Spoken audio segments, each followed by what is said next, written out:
Welcome back, everybody, to another episode. The last episode of Cult Month. Yep. We are wrapping it up today. That is it. So it's going to be pretty dark, though. Trying to get this pulled up. Yeah, it's pretty whack stuff there, guys. Yeah. Better be ready to lock in today, I'd say. I got this is not an ad. I got this new, I'm a big cinnamon fan. Obviously, if you know me, a big pumpkin spice guy.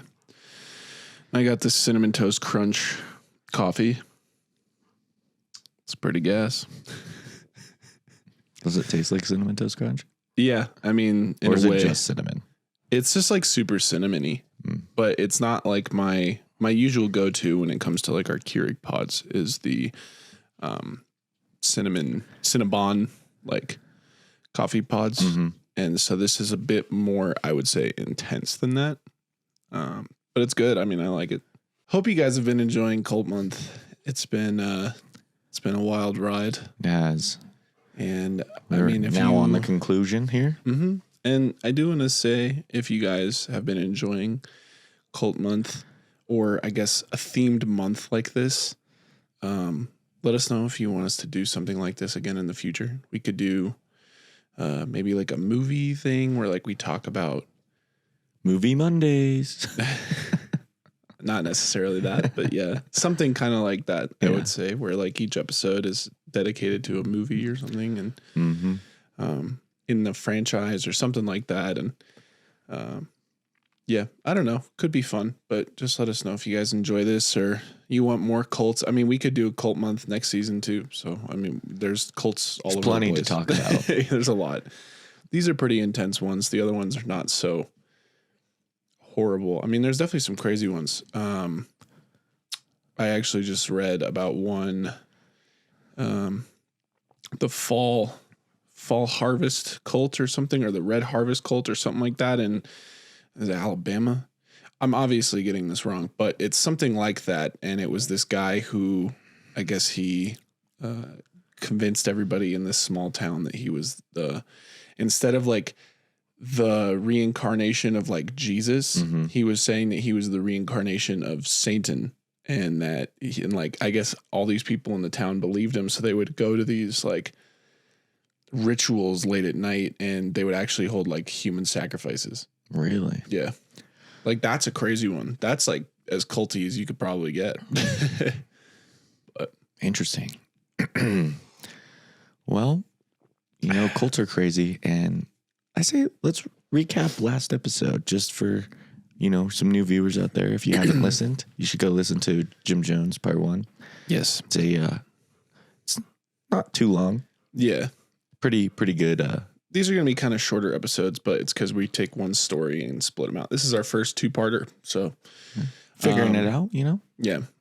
But Jim Jones had a crazy fucked up childhood. Yes. I was going to say that in a brief recap of the last episode, Jim Jones had a tough childhood, as Jake just said, during the Great Depression. He lived in a shack with no electricity or plumbing. With an unloving mother and a disabled yet hardworking father, Jim took to the streets where he discovered religion. But not just one. In fact, Jim visited every single place of worship in this town, and after a youth full of pranking and funerals for roadkill, he took to preaching as an interest. But when his parents divorced, he moved to Bloomington, Indiana, and went to school in hopes of becoming a doctor. And although he decided that path wasn't right for him, he did meet his wife, Marceline, at the local hospital. Jim was an insecure husband, doing things like telling her that her old friend died just to see her reaction. They would also argue a lot about religion. She was a Methodist, and he was, well, many things. He even tried to make her an atheist at one point, which is kind of crazy. During his time in school, though, Jim was constantly in the library reading people such as Karl Marx, Adolf Hitler, and Joseph Stalin. He became very interested in fascism, and at one point he joined the communist chapter in Indianapolis, where he put the pieces of his life together. He realized that the best way he could spread his political agenda was through the church. So Jim, against all odds, became a Methodist preacher, said it was time for the church to put real socialism into place. After a few controversies about race and Jim stealing church funds, he was ultimately let go of his pastor position. Jim then joined the Pentecostal church in town and even went as far as to go to a Pentecostal convention. And there he was approached by a woman who told him that she prophesied him as the leader and prophet. So crazy. Jim took the delusion and ran with it. He spoke at the convention, and when he returned home, he convinced Marceline to join the Pentecostals, and he began preaching. However, he held these revivals, which would bring in a ton of money. But when a new pastor was brought in, he found the revivals unethical because Jim was just taking the money, and he abolished them, causing Jim to create his own church, which was called Wings of Healing. So, now that we're all caught up, let's briefly talk about what we thought about Jim and his escapades from episode 1. What do you think? Well, as I mentioned last episode, man knew exactly what he was doing. Yes. Filled with delusion, you know, being told this prophecy only fueled the fire. Yep. Right. It just lit something under him that maybe could have been avoided had this person not come through his life, but who knows? It happened. And yeah, this guy's he's insane. And it's looking like this path ahead of him is very dark. Yeah. So overall, my thoughts on Jim Jones is a fucked up childhood led to religious things. And then that just became so much in his life that he decided this is the path to manipulate people the easiest way. Well, I think it's also crazy because, you know, personally, what I think I might believe is like, you know, he obviously from a young age showed that he was interested in manipulating people. Mm-hmm. He saw that religion was something that people latched themselves onto. And he figured, oh, if I learn everything there is to know about all these different religions, I can pretty much like make anybody do what I want them to do because I know what their religion is. I know what they hold on to. Mm-hmm. So that right there, which by the way, crazy thought, but it is true. Like it is. When you hold on to these beliefs, it's tough to let them go. And if somebody comes in and they think that they have knowledge on, you know, I guess new knowledge on how to further your goal and how to do things like that, you might latch onto it. Mm-hmm. It's that thing that we were talking about throughout this whole month, which is the promise of a better life. And Jim Jones comes in there and thinks that he can manipulate people with that idea. But the thing is, I think that when the one lady called him she saw him as like the Messiah or whatever, like the savior, whatever the hell, a leader, all that. I think that at that point, he started to believe it himself. Right? Like, I think that he probably was like, oh, maybe I'm actually meant to do this, you know, and that's what made him more dangerous than anything, which is just, it's so crazy. I mean, you just drop some lady in front of you and she says that shit? He probably was thinking, oh, if there is a God, this is an act of God. Mm-hmm. Like, what are the odds? Yeah. He's like, I was told this for a reason. Yeah. Yeah. He's like, I already kind of believed this, but like now I'm being told it by somebody random. Like, okay, sure. I mean,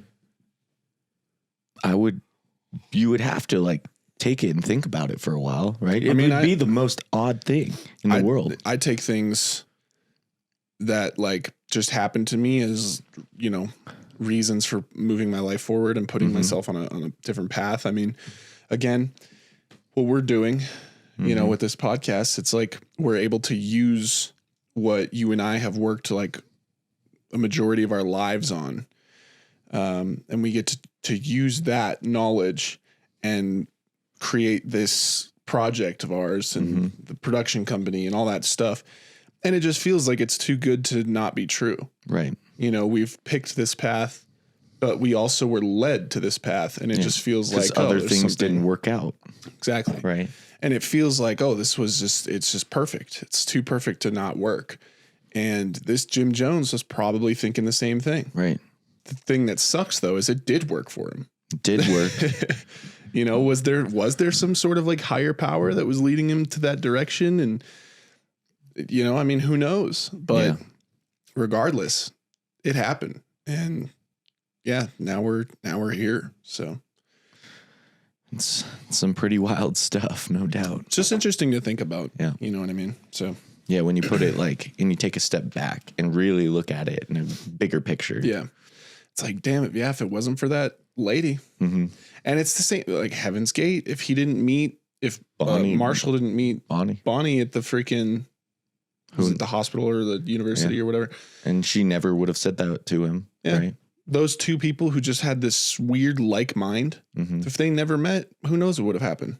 Right. But they did. Yeah. There's a lot of what if scenarios. Oh right? yeah. It's just like, what if this, That's everything. Like, but some these are big. Some things snowball for a reason. Like it just happens. Yeah. Let's dive in. This is going to be pretty depressing. Wings of Healing.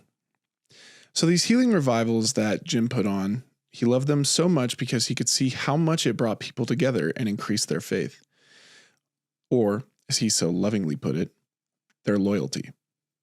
He knowingly faked these revivals just so he could further his agenda's reach. Like we said before, brainwashing. Here's where things get a little gross though. During these healings, Jim would show people what he claimed to be as cancerous tissues found inside of people who have been healed. He would actually show them like tissue and say, this is cancerous tissue that through these healing revivals have healed people. So he would show them that through the power of faith, everyone and anyone could be healed. But the one thing he didn't tell people was that these cancerous tissues he would show everybody were actually chicken livers and other animal parts. So he faking it. Faked all of it.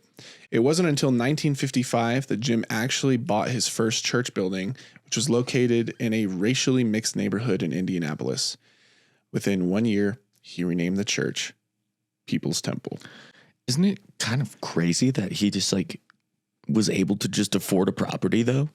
Well, all the revivals. Yeah. He became a very wealthy man doing these things. I guess that's true. And like we were talking about, everybody wants the easy way out. Right. Everybody wants the. So when you have somebody who says, I can heal you through all these different things, through faith and he's telling them exactly what they want to hear. Yeah. And he's giving them false hope. Right. Well, they don't know it's false hope, but they're thinking it's going to be true. Yeah. And they're hopeful that, this will work. And he's just like, reaping the benefits. Just collecting these people's money. Yep. Taking money. He's adding on to it. It's crazy. Yeah. So he's an asshole. Yeah, already. But so now it is officially People's Temple. So after the church was renamed to People's Temple, Full Gospel Church, Jim's ambition really took hold. He began attending convention meetings and networked with Pentecostal speakers and gained immense popularity among the Pentecostal church. I think it's Pentecostal. I think I've been fucking that up the whole time, but whatever. His way of hiding his political pursuits behind the wall of religion was insanely smart. These conventions began growing in popularity. Some of them had as many as 11,000 people show up. And at these conventions, Jim and other speakers would hold these healing revivals we were talking about earlier. They would impress attendees by telling them that they would tell them their home address, social security number, and phone numbers as a way to show that they were in touch with a higher power. However, Jim actually hired private detectives to find out all of that information. Crazy. He's really spending a lot of money to just to brainwash people. Yeah. It's kind of wild. The life of the wealthy, I guess. If you ever do like a hypnotic exercise or something like that, you ever do like hypnosis, just be careful leading up to it, because who knows, maybe there's some guy following you just finding out all your information. Maybe it's just that's what There's been this weird white car parked outside my house for the past 5 weeks. But oh well, I'm doing a hypnosis on Wednesday or whatever, and the guy just knows everything about you. Yeah. And you're like, holy shit, this might be real. Yeah. Jim and his followers began their recruiting process now. They drove through cities throughout Ohio and Indiana and held fundraisers, which also acted as recruiting seminars. They would ask potential members to show up in casual clothes to help the more poor individuals feel more included. These efforts to include people from every race, every background, and every financial situation, People's Temple actually increased its African American membership from 15% to a whopping 50%. To help gain even more, Jim Jones recruited and appointed African American preacher Archie James, who brought in more from that demographic. Soon after, People's Temple was growing at an immense rate. But soon, the recruiting began to plateau. So he sent the temple on their next escapade, taking on Christianity. Thoughts? It's about to duke it up with Christianity, huh? Yeah, it is, I don't know. It's just some wild shit, my guy. Because it's like, No, it is. he's really, because again, during this time, there was all the race stuff going on, right? Civil rights movements and things like that. And he decided, I just need more people, right? So he used the race thing that was going on at the time as a way to gain even more followers. Which sounds kind of similar to the Manson thing. It does. Yeah. But this was like, I can use this. It's the same thing as the religion. He used religion as a way to gain a following. Now he's like, I can use this race civil rights he's kind thing of going adapting to changing variables out here, which is crazy. But that kind of makes him even more scary because he's just adaptable, which you're like, okay, if this guy can just shift like that, he's capable of a lot. Yeah, it is crazy. So, People's Temple Christian Church Full Gospel. Yeah, that name is pretty long. But in 1959, that's exactly what they changed the name to. This was due to the fact that Jim saw how popular Christianity was, and his temple joined the Christian church. It was a very successful move in increasing the membership and creating a great reputation for the organization. Furthering its good deeds in including everyone, the temple opened up a soup kitchen in 1960 for the poor and even expanded upon their social services. For example, they helped with rent assistance, job services, free food, free heating in the winter, free clothing. Jim and Marceline were the faces of the soup kitchen. Therefore, Jim was actually appointed to the Indianapolis Human Rights Commission. You could definitely see his reputation had grown to be overly positive. Which is crazy because it seems like he's a really good guy doing something good for the community. All of this seems like he's actually doing like good stuff. Like obviously if you exclude the faking and how he got there. Exactly. Right. If you were just a guy coming outside and you see like, you had no idea any of this stuff and you see this guy who's doing these he's healing revivals, leading he's soup kitchens for the poor. Yeah. He's providing rent. He's including African Americans during a period of great racism and stuff. I mean, you would look at the guy and be like, oh, he's a saint. Yeah. Right. Which again is why he's really dangerous.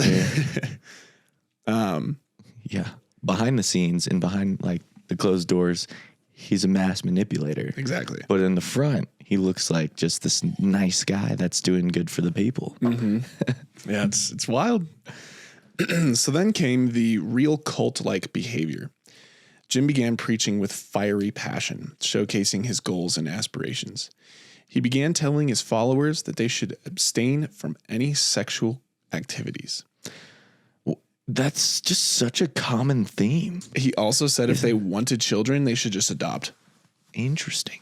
Why? I wonder why that is. I mean, I get it. Like, sex without marriage is like sin and all that stuff for religious things. He was even telling like the people that were married completely is just, it's crazy. That's just a crazy ask. It is. And we've seen that in, I think, the first cult? Heaven's Gate did that eventually when they kind of closed themselves off from the world. And now this after one, Bonnie died. it's just interesting, Yeah. Charles Manson's was the complete opposite, though. Right. Everybody was fucking. Well, things like that, like you can think about it in sex, porn, just relationships. It's all a distraction. Yeah. And if you don't want distracted people, you tell them what they need to do to focus on, his goal. But it also is, and I'm going to be a little, I'm going to say this here, but like, it is hard to do that. Tell people that? No, to abstain from that stuff. Oh, yeah.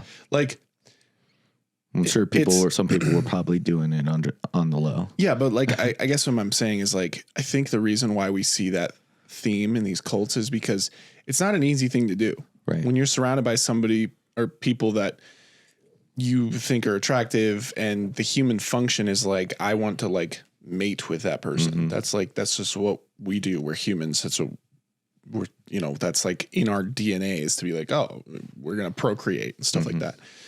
Sure. Obviously it's become a bit more of a, I guess, activity rather than it's like a pastime. It's like a fun thing now. Yeah. Especially in our fucking generation, but not to go there, but the point is I think that the reason why these cults do that is to cut people off from something that not only a distraction, but to also prove, okay, I can do something that's not easy, which is also showing my dedication to this family, I guess is what you would call it if you were in the cult. But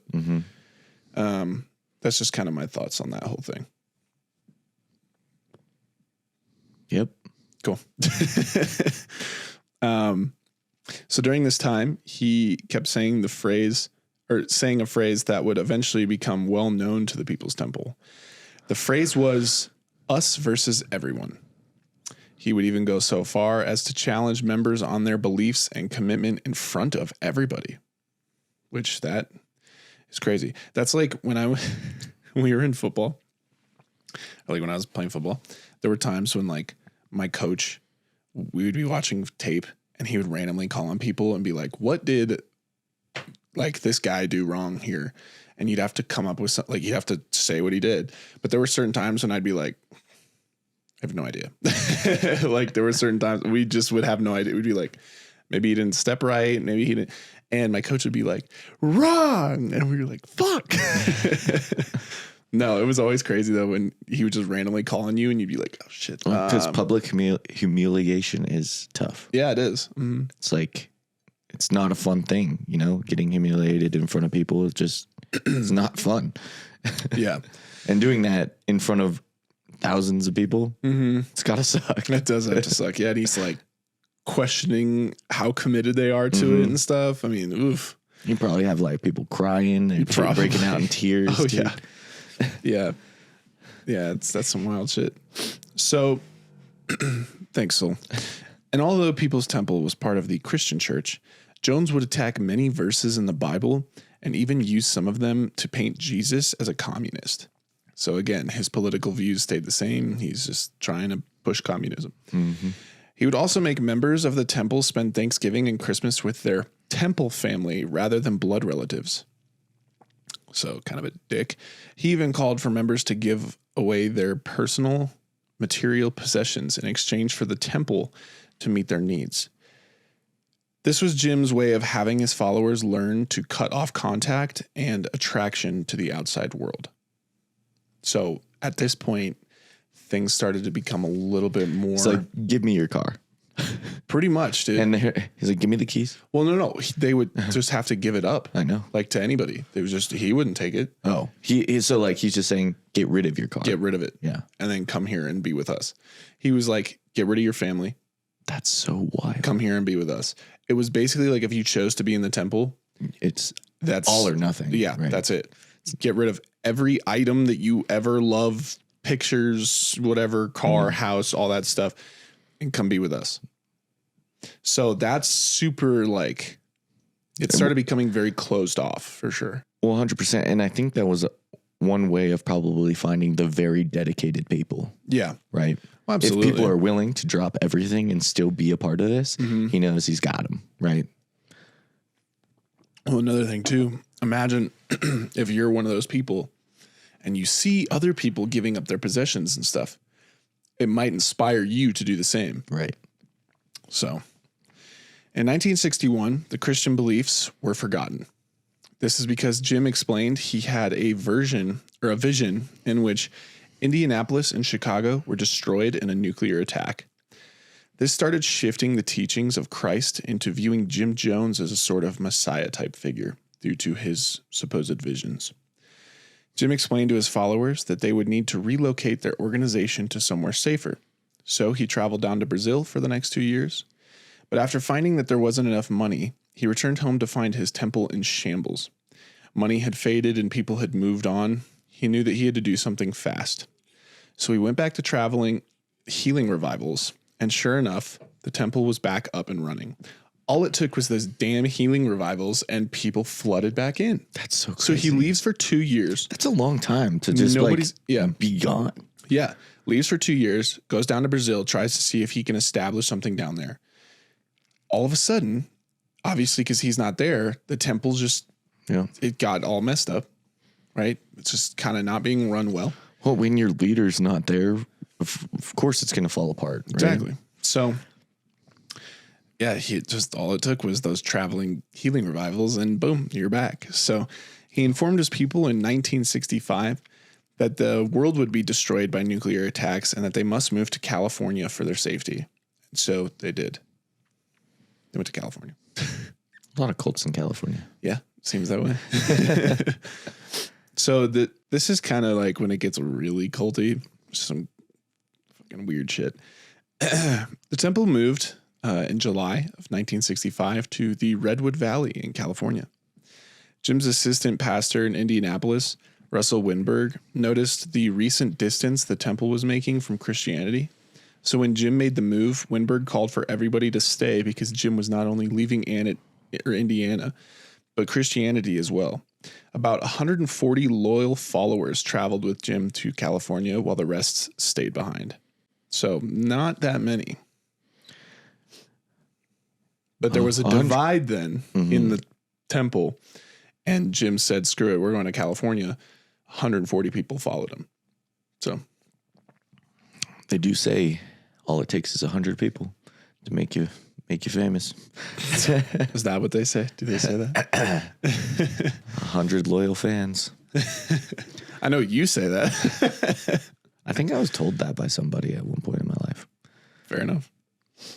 I don't know, but 140 people, it's not a lot, but it's not a little.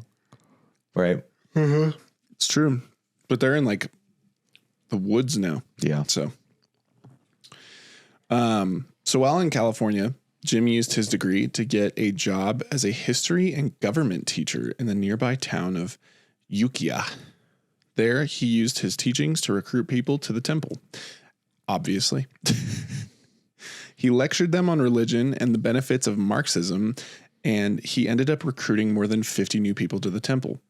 You gotta give the guy a little bit of props for how the fuck he can do this shit.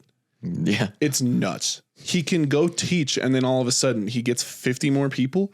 The dude knows how to like, I brought up the Office episode the last time, but like it's such a thing. If you speak with passion and I feel like you could just make anybody believe anything. Mm-hmm. Seriously, you speak with enough passion and a promise of a better life, and all of a sudden you're gonna get people. Well, especially if they're not like super knowledgeable in the area that you're talking to. Like they'll be like, oh, that's interesting. Mm. Tell me more. Yeah. And then they'll just believe it because that's nuts. The first thing they heard.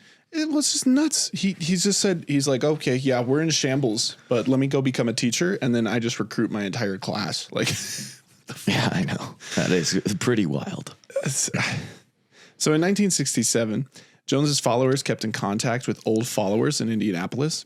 And in doing so, and after the temple was fully established in California, the followers in California convinced more than 75 more people from Indianapolis to come to California. Dang. So it's crazy shit. Wow. And now he's got his followers doing his work for him too. Uh-huh. Yep. To be able to bring those people back is kind of crazy. I know. If you were him, do you welcome them with open arms, or are you a little irritated because they didn't follow you in the first place? You know what I mean? I don't know. I mean, because they're technically still a part of the temple. They just Right. didn't come to California. So he still had a bunch of people in the temple, but those are the people that wanted to stay behind because they thought that it wasn't, he was kind of moving away from Christianity. Right. So Not the original vision. yeah. Yeah. In 1968, People's Temple was admitted to the Disciples of Christ Church. Jim took advantage of his connection as he began to promote People's Temple as having over 1.5 million members, some being famous people like Lyndon Johnson and J. Edgar Hoover. In doing so, People's Temple rose to 300 members in California. So all he had to do was fucking lie, and people just were like, oh, why not? So here's where things get even more strange. Jim often took the teachings of Christianity and told them as though they were the values of socialism and vice versa. This confused people's views without them even knowing it, and before they knew it, they fully believed in socialism. He also began to preach that God was no God at all, or as he put it, a sky god. He claimed that the Bible was meant to oppress women and non-whites, and it didn't take long for him to claim that he himself was God and the creator of all things. He told his congregation that, quote, I am come as God socialist, end quote. And while outside of the temple, he never claimed to be a god. In the temple, that's all he was. In fact, he said, quote, what you need to believe in is what you can see. If you can see me as your friend, I'll be your friend. If you see me as your father, I'll be your father. If you see me as your savior, I'll be your savior. And if you see me as your God, I will be your God, end quote. Jones claimed that he had been sent from the heavens to help share the true gospel, and believe it or not, people bought that shit. He created his own baptism technique and even a new formula for holy water. When he baptized, he would say, quote, in the holy name of socialism, end quote. Guy really he mixed like politics with faith, and that was it. So although Jones's extreme integration of socialism in his teachings were out in the open for his congregation, he kept it that way. Jones actually had a fear that if the greater United States and even the disciples of Christ find out about his teachings, the socialism teachings, he would be kicked out of the Christian church, as well as the other consequences like the temple's tax exempt status. His teachings of apocalyptic disaster continued. He spoke about a coming race war where Nazi and white supremacists were going to mass genocide minorities. He told his followers that he was the savior, sent to stop the coming annihilation. The only way to be safe from the coming nuclear holocaust was to rebirth yourself in socialism, and if you did, then after the so-called war, you would help create the perfect society. So things are really becoming culty. Yeah. These fucking poor people. Yeah. It's like regardless of the socialism and all that kind of stuff, like, if you're a socialist, whatever. But the point is, you can't be mixing that kind of shit You together. walk into the temple one day and you just like start looking around and you go, it's kind of changed a little bit here. Well, it's like he's the god now, and like what the fuck? Yeah. You don't think some people were just like questioning it? There's got it. There had to be some. Nah, man. All in. All in is what these people were. So it's just mind blowing. Yeah. So at first, and this is kind of what I said earlier, Jim didn't believe in like his teachings. Like obviously he used like what he was saying to further his political gain and socialist teachings, as we discussed. But after moving to California and creating a more extreme version of his teachings, Jim began using hard drugs. This actually made him paranoid, and it caused him to start believing in what he was preaching. So I do believe he believed everything he was doing, which is crazy. He believed he was God. He believed, it's crazy. So he sought to have every follower controlled in every aspect of their lives. Jim and his lieutenants created what was called a planning commission. This section's job was meant to control everything about a member's life. If a member wanted free room and board, they would have to turn in all of their assets over to the temple to showcase their dedication. So now they would give their car. Now they would give their clothes. Now they would receive free room and board afterwards, but now they would give all their shit to the temple. Obviously, this is now a full-blown cult. But if that wasn't enough, here's where the temple became abusive. There were certain members who didn't follow the rules, like certain married couples were having children, but the temple forced them to get an abortion. Jim also made a rule that every wife in the cult was a wife of the cult. He would often demand sexual favors from multiple wives, a majority of the time all at once. So full-on orgies. He also began raping the men of the temple. This guy's fucking crazy. Yeah, this is insane. You can't have sex, but I can. I can have sex with everybody is essentially what he's saying. This is crazy, right? And believe it or not, the membership was still growing.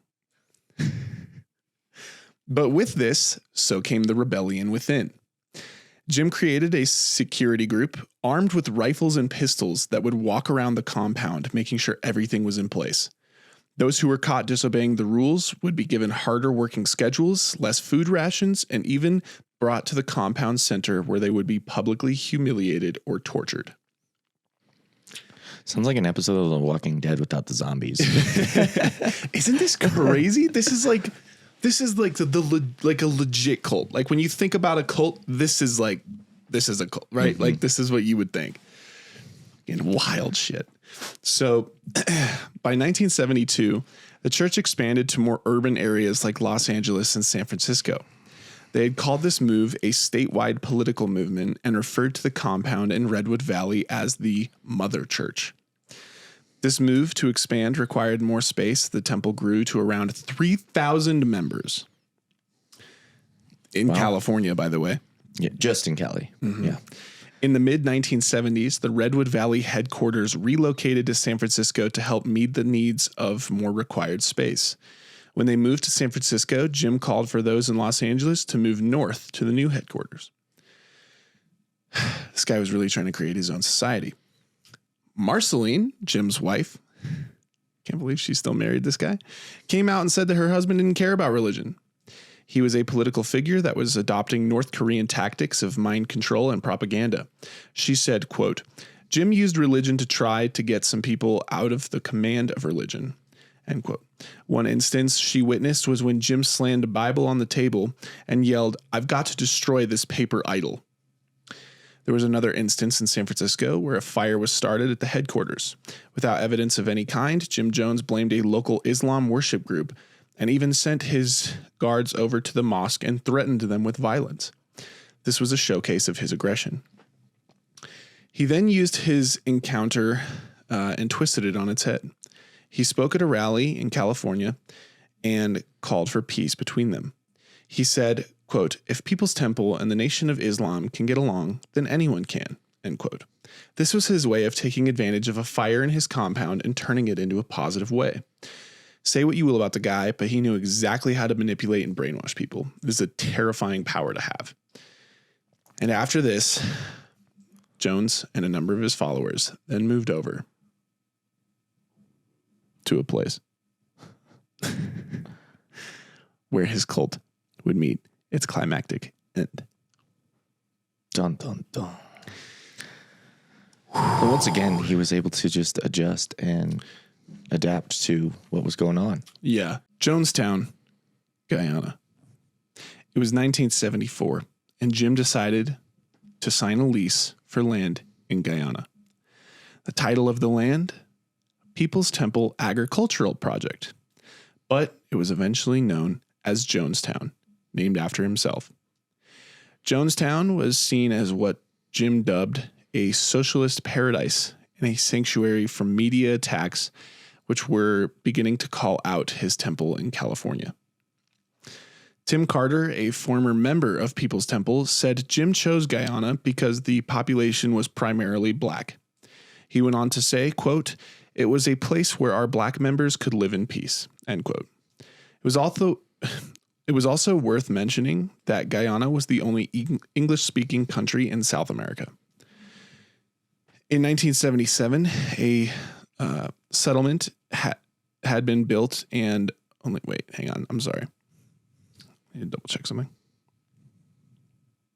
I'm right. Never mind. Just double checking. In 1977, a settlement had been built and only around 50 members ended up living there. At this time, 4 former members went to the press and told them all about Jim and his teachings.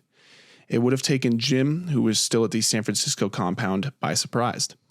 But the editor of the New West magazine called Jones up to read him an article that he was going to publish.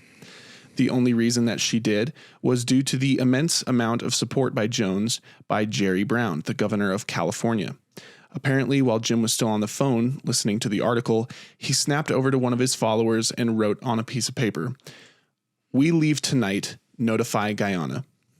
Basically, what had happened was the followers who rebelled were coming out and saying stuff. Mm-hmm.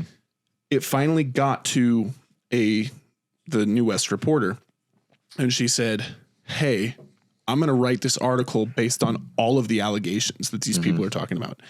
And she was like, "I'm going to give it to my editor." But the editor was like, "Because this guy has such a high standing and good reputation, you need to tell him about the article." So she had to call him and read him what she was going to publish. And in the middle of that, he literally said, he was like, "Hey, we're leaving. Like, we're leaving tonight." Because like he knew he was fucked. You know what I mean? So Jim encouraged everyone else in the temple to follow him before he left. He had promised them a tropical paradise free from the wickedness of the outside world. Over 1,000 members then made the move to Jonestown. Crazy. Yeah. Then, in November of 1978, Leo Ryan, a man who was investigating claims of abuse within the temple, visited Guyana. Jones allowed him to do the investigation as he promised there was no truth to the allegations. But during Ryan's investigation, he met with several temple members who actually said they were going to leave with him. This is in Guyana. They were going to leave with this guy. Okay. So on November 18th, Ryan and the other members who wished to leave walked to a local airstrip. But before they got to the plane, temple guards armed with rifles arrived and opened fire, killing Ryan, 3 other journalists that were there with him, one of the defecting temple members, and injured 9 others. There's actually a few seconds of video that were captured by Bob Brown, one of the journalists that was killed. It's fucking insane. This was the beginning of the end for People's Temple. That night, Jones created a drink that was mixed with grape flavor aid and cyanide. Jones then commanded his entire congregation to drink it. Those who refused were held down and injected with lethal doses of cyanide. This included infants. Overall, 918 people died, including 276 children. This was the greatest single loss of American civilian life in a deliberate act until 9/11. Jeez. Truly terrifying. As for Jim, he had been found dead in Guyana, but instead of drinking his drink, he shot himself. It is worth mentioning that this event is not known as a mass suicide, rather a mass murder committed by Jones. This event is one of, if not the worst cult-related events that has ever occurred in history. Thoughts? This guy wasn't even man enough to do it with his people. I think... What a pussy. What a pussy. Personally... No, that's so fucked, though. I think he just saw, since that article and stuff, he saw it was the beginning at the end. Yeah, his downfall was really close. He thought that Guyana was his chance to be free of stuff, but then people started wanting to fly out there and interview and investigate, and he figured, you know what? If they get a hold of what we're doing down here, it's just going to create more problems. I'm probably not going to be able to like further my temple. Yeah. And it seemed like while he had a lot of members, it seems like throughout his whole reign, I guess you would call it, it was a lot of this, right? Up and down. There were people who showed up in bulk and then something would happen and then they would all leave. And then like more people would show up and then a lot would leave.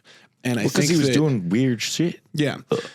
But I think like he kind of noticed, he's like, okay, I think I've like outstayed my welcome pretty much. And he's like, so you know what? And obviously he was fucking insane. Yeah. Like he grew to be like, yeah, he was a manipulator, but you could say he was really smart. Like I'll give him that. He was a smart dude. That doesn't mean he's a good dude at all in the slightest. No. But in order to accomplish what he did, yeah, he had to be smart, right? He had to know the insides of people's minds, and he fucking did. So now I think he's like, screw it. He's like, I got no more answers. Because at some point he started just losing his mind. Right. And then he just, yeah, that was it. But dude, they were like holding down children and shit, like killing them. And it all started with the people who were going to leave and then the defectors. And then he just said, screw it. He said, fuck it. Don't let them leave. And then they just started shooting at all of them. And then he's like, yep, this is it. We're done. And then he just killed everybody. Yeah. So crazy. Anything else? Man's just a really insane dude. Yeah, I know. It's just kind of baffling and a loss for words as to how like fucked this guy was. Yep. And so, I mean, he saw his old downfall and he decided to take all these people out, which was just crazy. Instead of just being like, yeah, I fucked up, or maybe I'll just take the easy way out myself. Yep. And the people could have maybe went back to other things or done something. Absolutely not. He's like, I need to take him with me. It's like, for what though? I don't know. Why do people do that shit? Yeah, I have no idea. Why are people that are mad? They're so mad at the world and they do the mass shootings. Yeah. Like they don't know you. Yeah. Like, why are they why would you do that? You're like, these people, like the fucking people who go to like the preschools and shit. Oh, I know. You are just, that's unfucking real to me. It's unfathomable. Like, you can't fathom the idea of it because we don't think like that. Right. Yeah. I'm sorry. I get pissed at the world like a lot. Everybody has sucky days, man. I have like the worst fucking luck that you could possibly imagine. It's, there's days when I feel like I'm working my ass off and I get no reward. I finally open myself up to people. They fucking try to walk all over me. Like, I get pissed at the world a lot. But does it mean that I like live with hate? No, because I know people are just people. Yeah. It's just the way life works. It might not work out with somebody. It might, like, the world just, you have to just take the punches and be like, well, that sucks. Anyway, like, and just move on. Yep. Anyway, I just don't, I'm with you. I don't understand it. But like, why do you have to take people with, I don't know. So the aftermath. After the mass murder in Guyana, People's Temple, who remained in the United States, expressed their fears of being hunted down by a hit squad due to their disobedience to move to Guyana. In 1979, the Associated Press reported that a Temple member had said, quote, 120 white brainwashed assassins out from Jonestown are awaiting the trigger word to pick up their hit, end quote. So that's crazy. One Temple member, Michael Prokes, was tasked with delivering a suitcase which contained all of the Temple funds to the Communist Party of the Soviet Union. After he did that, Prokes wrote a 30-page statement about the Temple, then arranged for a press conference to be held in his California motel room. 8 reporters attended the motel room meeting, but after they were done, Prokes excused himself, went to the bathroom, and shot himself in the head. Also fucking crazy. Yeah. Another story that I found was this. Paula Adams, a Temple member who arrived in Guyana and actually fell in love with the American ambassador to the United States. The two were married and had a child. But in October 1983, the ambassador, Lawrence Mann, shot Adams and their child before shooting himself. The temple was dissolved in 1979 and is worth noting that almost all of People's Temple's buildings that they used, including Indianapolis, Los Angeles, Redwood Valley, and even Guyana, all of those are still up, like all of their buildings. Like standing. So they're not destroyed or anything. Mm-hmm. However, the San Francisco headquarters was actually destroyed by an earthquake, but everything else is actually still standing. Interesting. Crazy. So that's it. There's a lot of info on this guy. And, I can say the aftermath events are they're kind of just shocking. People just killing themselves. It's like, let me just hold this conference. Yeah. It's like press event. And then like, all right, guys, thank you. Thanks for your time. And you just go to your bathroom and gone. Yep. That's fucking insane. It is insane. Also, the dude that killed his family? Like, come on, man. I know. The hell? I know. All right. Conclusion. As we wrap up our cult month, it is important to remember that just because somebody claims to have all the answers, it doesn't mean that they do. We as human beings latch onto something that gives our lives meaning, but we must make sure that we help ourselves, do the proper research, and as we say here on the Supernaturals, keep your head on a swivel. We wanted to do Cult Month to show you all how easy it is to be brainwashed. There are terrible people out there that have the power to manipulate the brain, but we as individuals must think for ourselves and form our own conclusions. So stay safe out there. Be aware of your surroundings. And we'll see you around the graveyard. Dun, dun, dun. Bye, guys. Yeah, okay, yeah, bye. Thanks for listening to this chilling episode of The Supernaturals. For your protection, make sure to like and subscribe on your favorite podcast platform. And stay tuned for the next episode.